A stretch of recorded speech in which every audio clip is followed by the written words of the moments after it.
Hey everybody, Stippling Vaughn, and you guys know where I am. I don't even need to pull up the phone to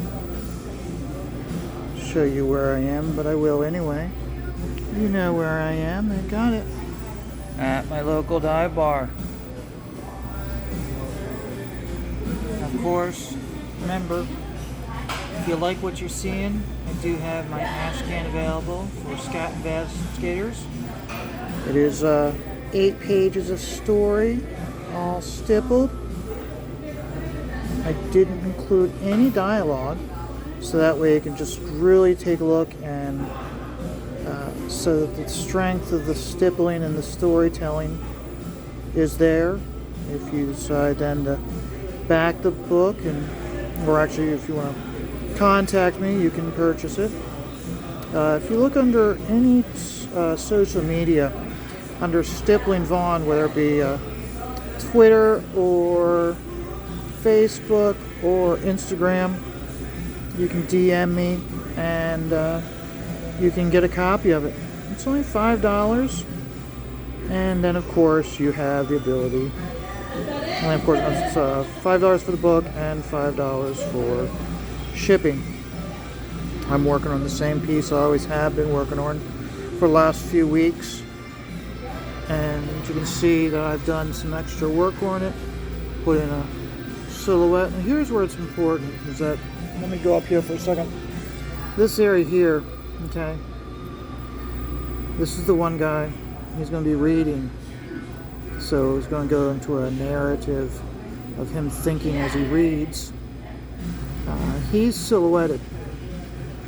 The other guy driving, he is going to be in almost like a zip 10 screen. He's going to be like a 20 to 30% level of stippled dots. Okay, and then the background, I don't know, might leave that black, I might leave that white with no dots, or I might even put like a 10% screen of dots in.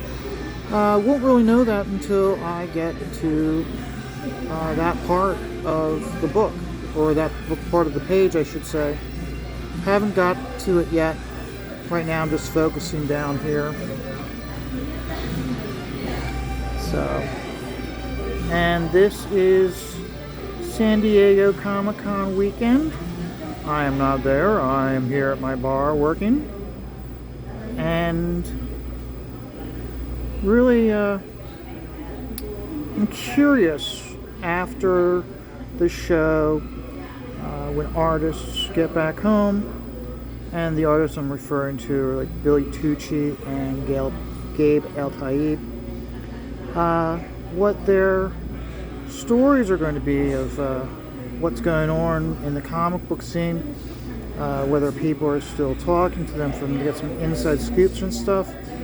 I have a feeling that there's going to be some artists that are going to be snubbing them, which is sad. It reminds me when I first went to Baltimore and was getting a copy of Justice League #1 signed by Keith Giffen and Kevin Maguire, and I was having it signed for my friend, and he's a Marvel guy, I'm a bit of a DC guy, and I wanted them to sign the book to my friend, and they basically sign it in such a way that they're giving him a hard time because he doesn't read DC. And they wouldn't do that. They wouldn't do it as if they were like roasting him or like give him a hard time. Their response was, this industry is too small for that type of stuff. And I find it sad how that's exactly what we're experiencing right now in our industry, is people are being judged not by the quality of their work and the quality of the story, but by who they are. And I find that sad. But then we all know people that are causing these problems aren't even comic book fans. Okay? Now, if some of these artists were to actually, I guess you'd say, I don't want to say come forward, but I mean, am really disappointed at how the industry is taken such a cancerous turn, and that's where they can't accept criticism anymore, which is what started Comicsgate to begin with. Is people couldn't accept criticism, and Comicsgate started with people speaking up saying, I love comic books, but what you're doing is horrible, and this is not the stuff we want to read. And we take a look at how they lashed out at the fans, and I'm one of those fans, and said, like, hey, we don't want you. If you're going to have this attitude, we don't want you. And what's happened since then?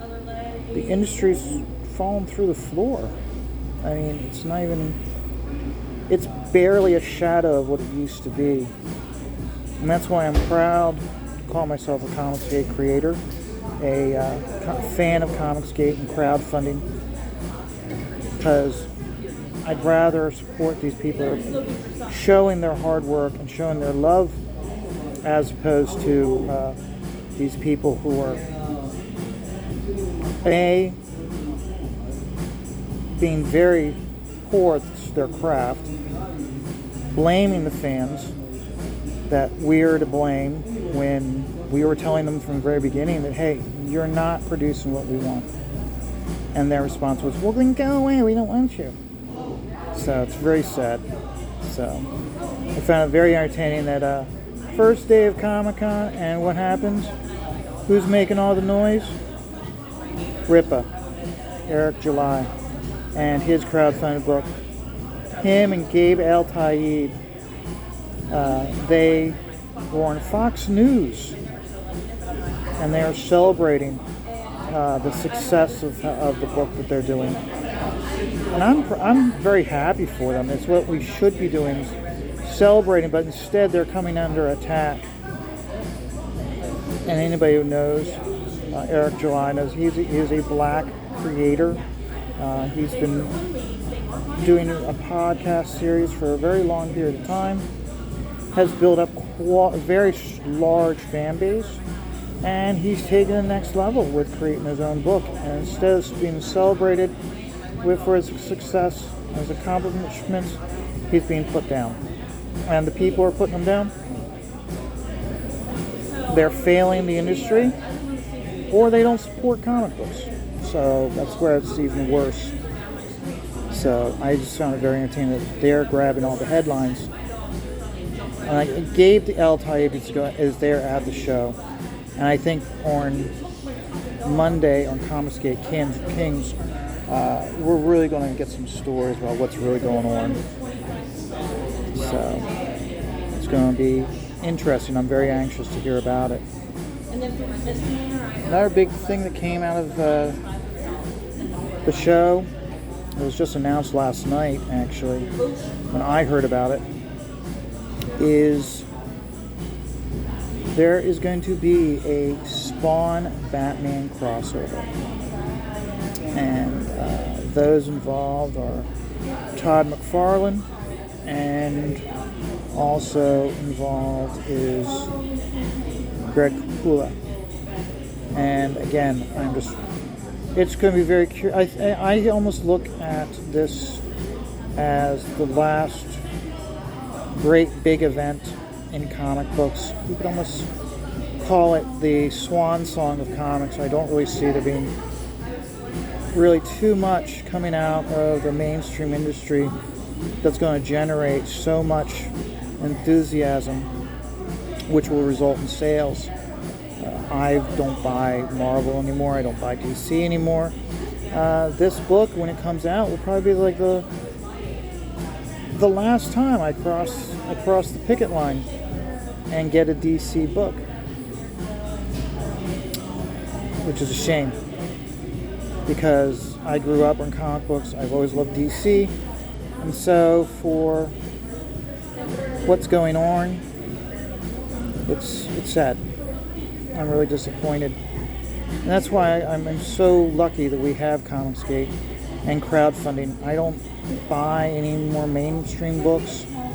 The only thing I buy is crowdfunded books. If you look on my channel, I've got whenever I receive a book, I do an unboxing video. And unboxing videos for me are important because the creator is able to see and verify that the book arrives in good shape.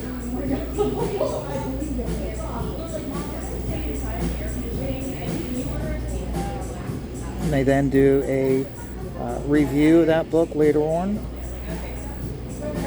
In fact, I just did a review of Battle Brick Road with Eric Weathers. Battle Brick Road, I liked it. What I really liked the most about it was the foreword in the beginning by the writer.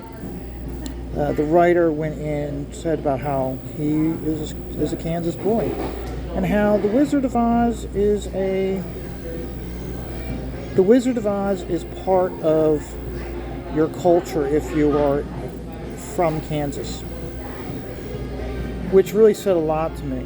It's one of those, like, if I was in New York, you're going to have a foreword telling you a story that's reminiscent of the culture. That's one of the reasons why I'm doing the book that I'm doing. It takes place in Pennsylvania. The SCAT investigators, they are a pair of special investigators working out of the Pennsylvania Game Commission, and their job is to protect the monsters. We do not know that the monsters exist. Their job is to keep the monsters hidden from the rest of society and keep them protected. Which means their job is not to protect you and me. Their job is to protect the monsters themselves. So, and what I'm doing right now, this page that I'm working on, is about him reading the report as they're driving along, and his imagination is filling in the blanks of what is written on the paper. So he's like, in his mind, he's visualizing what these creatures look like. So, but like I said, I'm very curious how Billy and Gabe are doing. Very curious what stories they have to tell, and like I said, just very curious. So I'm going to keep working on this. You guys have a great day, and thank you very much for calling. Thank you very much, and remember, life is stressful. Take it one day at a time.